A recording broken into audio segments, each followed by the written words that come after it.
connection. My family did not believe in buying gifts for birthdays and Christmas.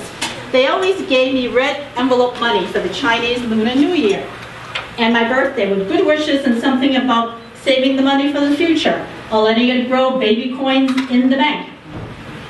I would just look at the shiny cases at the Jordan Marsh department store wishing our parents had mutually agreed. They would keep it simple. Low, sit, didn't mean much to me, and not buy gifts for each other's children requiring a return gift, a polite way of repayment. It was considered an unnecessary frivolity in our frugal immigrant life. My tall and handsome Uncle Eddie had a wife and 6 children in China and was a waiter at the Cafe House on Beach Street. He lived alone in Chinatown, but he came for dinner on the men's day off and holidays. That's what we called it. Day off meant to me and my cousin Albert that we just ate a lot of really good food. And one day, he brought me a gift. The gift was 2 books. One was called The Sun, and the other, a book of natural history. I'm going to skip back. You all know I grew up to be a teacher, right? And I'm going to skip. When I was 24 years old, adventurous, well-traveled, I thought, and naive, and before China opened to tourism, I decided to go to China. Well, he asked to come along. I had never traveled with my uncle before. We traveled together to China with visas from Canada. He wanted to see his wife and grown family. Well, I was just curious to see the land of my parents' birth. He had not seen his wife and children in over 25 years and never met his grandchildren. As the train chugged into Guangzhou from Hong Kong, we conversed and admired the verdant green rice paddies, and he talked to me about his younger days in China. This was the time of return and reunion for my sojourner uncle, and for me, his American-born niece, entrance into an unknown way of life. For 5 weeks, he had family dinners and conversation, and rejoiced in the warm company of his large and loving family. Just 5 weeks out of a lifetime. He ended up actually dying here in this Chinatown and never saw his family again. That is what happened because of the Chinese Exclusion Act. I wanted to put a human face on what happens when you have laws like that. All right, the next one is a special street called Hudson Street. It is a Valentine to Hudson Street. It is what happened to the first generation of children born here after World War II. Because of the War Brides Act, women could come and they had children, and we grew up on a street called Hudson Street, which is now a highway. And that's on page 95. Oh, back in the classroom, huh? I'm just going to read part of it because I know you all know how to read. The tall gray concrete wall looms and casts its shadow over the edge of Chinatown. By the way, Hudson Street was paradise. I'm always interested in the important ingredients for healthy growth of children. And we had all the risk factors. Check off social worker. Dad not home, mom doesn't speak English, no books in the house. Will put me in foster care, I think. And I turned out fine, my principal told me.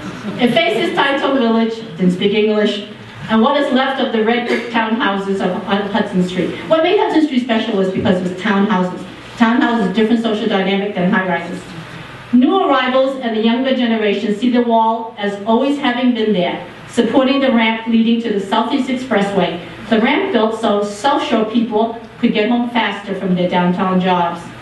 Weeds now grow taller than me, and there are bits of graffiti on the wall.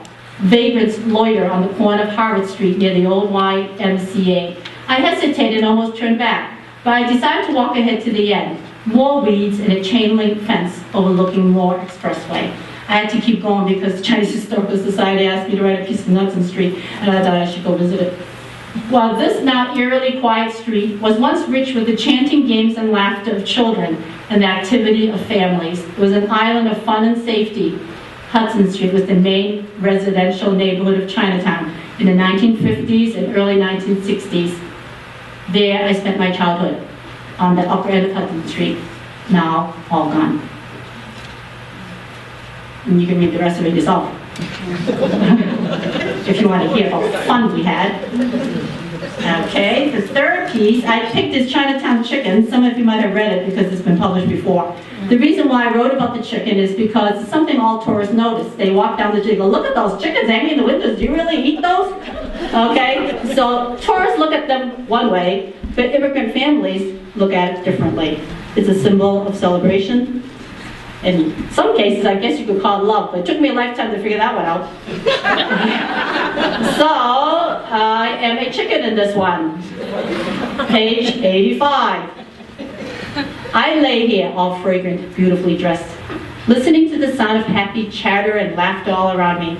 My head and graceful neck rest neatly by my side, and my slender legs are carefully tucked under me.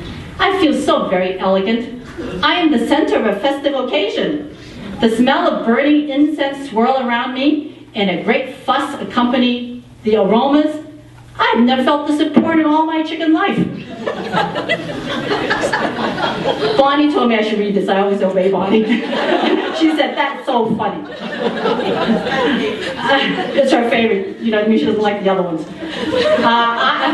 She's a great cook. That's why she likes this. I was once alive, albeit some might say, what kind of life is that, squawking around, scratching the ground, and pecking at pieces of brain? But it was a life, nevertheless. I ate, I defecated, and, well, it's a big problem. You can't defecate, you realize. And I pecked at lesser ones in the yard. One day, all that suddenly changed. You don't want me to read more of that, right? You want me to read another paragraph? Yeah. Oh, I was packed up into a crate of others of my kind and trucked to a place full of squawking birds held in cages. Remember those? Yes. Ended were my days of freedom on the farm, walking about, head held high, strutting my stuff. We were crowded into cages of 12 or more. I pecked at the grain in the trough, and of course, at those lesser than me. It was, after all, my nature to do so. One sunny, snowy, and cold winter morning, a little girl, guess who that was, with shiny, straight black hair came into the place where we stayed. A 6-pound pullet, please. My mother always told me to say 6-pound pullet. I didn't know what a pullet was. And I saw a hand reach into my cage, and I felt it grab my neck. Off to the inner chambers I went. They slit my throat and drained my blood, and then removed my beautiful, shiny frock of flat feathers. Ugh! A powerful spray of water finished me off. I was then thrown into a brown paper bag. The little girl hugged me close to her chest. I did do that. As she walked, she snuggled me closer and tighter to keep warm, I think. My body, you see, still contained the warmth of life. I snuggled back. I've never been hugged before in my entire chicken life. I felt us climbing up steep stairs into a steamy apartment kitchen where 2 women enthusiastically greeted us. "Ay-ya, ay-ya," they exclaimed with big smiles. I was bathed and massaged with a nice saltwater bath. I've never had one before, you see, a bath that is, and a massage for that matter. I giggled to myself as they rubbed me all over with aromatic bean sauces. Suddenly, whoops, they tucked a clove of garlic, a scallion, and a piece of tangerine rind inside me. What a strange feeling. Into a walk and onto a rack I went. Hot steam enveloped me. Ah, pretty nice on a cold, snowy day. Over an hour passed, and before I realized that I was cooked.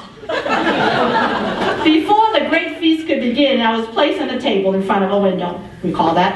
3 porcelain bowls filled with rice wine, 3 pairs of ivory chopsticks, 3 porcelain spoons, 6 sticks of incense stuck into a can of sand, a plate of shiny oranges, sweet and savory rice cakes, and a slab of roast pork lined up all around me. They poured the rice wine on the floor and made a few cuts, removing my wing. Each person bowed 3 times in front of me, facing the window and the open sky. Wow, they say I'm a special offering to heaven, earth, and man, and to all the family's ancestors. Me, a lowly chicken from a dusty farmyard in a dirty cage. Who could have ever guessed such a special honor would be bestowed on a lonely chicken? Incense perfumed the air as the woman and man chanted good wishes, praise to the gods and ancestors, and made humble requests for a prosperous year, healthy lives, and obedient children. Well, I felt myself carried on an aluminum tray to the kitchen where they chopped them into bite-sized pieces. I was put back together all whole again on a beautiful porcelain plate and brought to a table surrounded by eager and happy people. The little girl with the shiny black hair and a boy younger than her fought over my heart. Where is he? Not here. Okay. But the girl won by decision of the older members. She was older than him by 2 years, and therefore worthy of respect and deference. I would take the jig of the heart and just show him I was eating it. So my heart became her. As a consolation, the boy received my crunchy gizzard, and they happily shared my tasty liver between them. My tail of glistening yellow fat was served to the eldest person as a sign of respect for their old age, because it's nice and soft and easy to chew. The youngest children were awarded my drumsticks and wings, so they might grow strong and fly high and far someday. Then my dark back pieces were offered to each other as a sign of courtesy, for that meat is considered the choicest. My sweet, graceful neck was the favorite for the woman. My white breast was offered to the girl and boy. The elders, laughing, said, "They are American children, so they would like the white meat." While the children refused, knowing that was considered the least tasty. They knew only foolish people would choose that. And so thus, I became part of the family and energized their labors and their studies and blessed their efforts. By so doing, I contributed to the world's progress and the family's hopes and dreams for the future. I dedicate this to all my family, especially my cousin Albert, who just walked through the door, our parents, sojourner uncles, paper brothers, I had 3 sister-in-laws, and all my Chinatown playmates who are sitting in the front. And I especially dedicate this to those delicious Chinatown chickens because they kept me warm through a lot of cold and snowy winter mornings.